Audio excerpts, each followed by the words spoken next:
Hello Year 7. Now this is the all stitched up sheet, and these are the different embroidery stitches that we're going to be using on our felt patches. Now the first thing I'm going to do is I'll show you first of all. I've already threaded my needle, but I'm probably going to have to thread it again. So you fold this in half and you get your two ends. You see that? Two ends. You make a loop and then you put the loop, the end of the thread through the loop, and then you tie a knot. Now that should prevent the stitches from coming out. So the first thing I'm going to do is I'm going to show you a basic running stitch. So you go in through the back and then you go, depending on how long you want it, you go in, back through the thread, back through the fabric. You can see here I'm using paper, it's the all stitched up sheet, and then you go in. You're just going to do a line of stitches. I'm doing these quite large so you can see them, but on your embroidery I would aim to do them small as you can. Okay, so you can see me going in and out. Okay,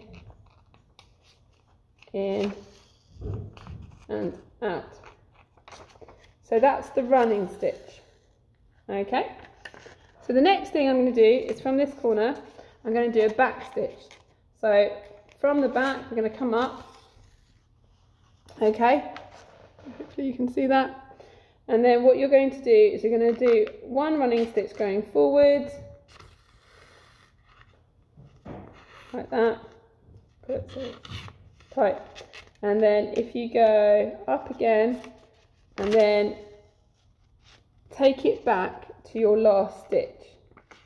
So what you actually end up with is it goes round again and it goes back to your last stitch like that. So you just end up with like a line of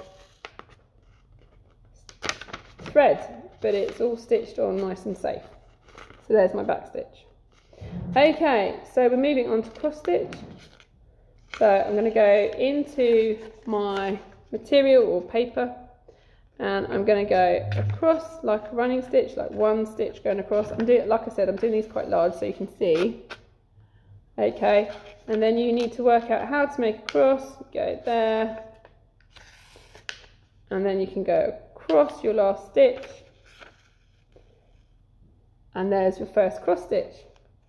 Okay, and then you have them next to each other. So I can go up and then across how big I want it to be, and then up again. So I'm going to go there, and then I'm going to cross against that. There's my second cross stitch. And then I'm going to go up again, and I'm going to go across like that, and then I'm going to go up here and across,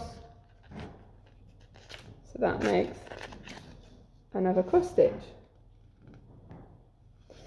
and one more, so I can go up and across. And then up and across the other way. So there is my next cross stitch. Now I haven't got a lot of thread left, so what I'm going to do is I'm going to tie it off. So I'm going to go through my last stitch like that, and I'm going to go under. So this is how I'm going to make a knot. I'm just going to go round myself a few times, and then I should be able to cut off my thread. Okay, so they are the 3 stitches I definitely want you to use. Now those people who are aiming for a higher level, they need to do the chain stitch and the satin stitch.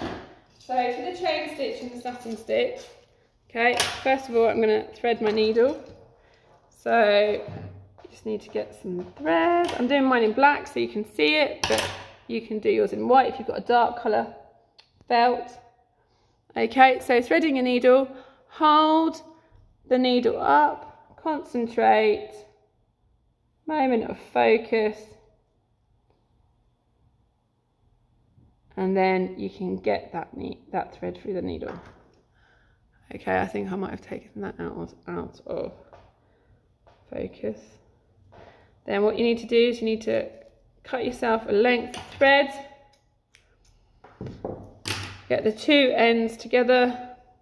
Okay, so you get your two ends together like this and make a loop. Then you're going to go through the loop and pull that up to tie a knot. Right, chain stitch. Chain stitch is a bit tricky, but I will show you how. So what you're going to do is you're going to have your starting point. Okay, make sure that your knot is big enough. Okay, so I'm going to just start like that, and I'm going to go through my loop to make sure my thread is in. Okay, so what you want to do is, before you close your stitch off like I've just done, is you need to leave a loop. I think I've got some of my other thread in there. Let's take that out so you can see. Okay, so there's my loop, that's my first chain. But to stop that chain from closing, you need to put, like I said, I'm doing this quite big. Okay, you need to put a thread in, a stitch in there to stop it from closing. So there's my first chain stitch. Now I'm going to go on the other side, stop that one from closing, and then I'm going to make my next chain. Okay, so you can see there my next chain, but I'm not going to close it. I'm just going to pull it to the size that I want it to be. So in and pull like that. There's my second chain stitch.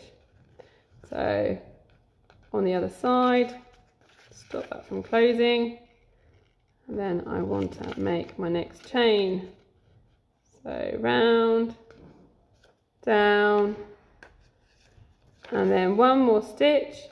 So you're going to go round and make a loop and stop that one from closing.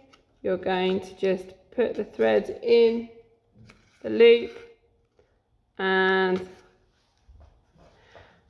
then from the back what you can do is you can tie a knot. Okay, tie a knot, put that through, that's going to knock that off. Okay, so the last stitch that I'm going to show you how to do is a satin stitch. And you can see the example there, but you can draw a shape, but really what you're going to do is you're going to do lines to fill an area. So there, just like that, try and make them the same size.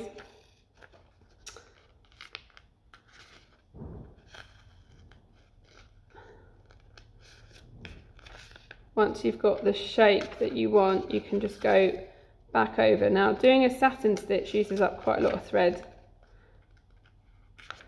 And you just go round and round. It's almost like you're doing a running stitch, but instead of going forward, you're going next to each other.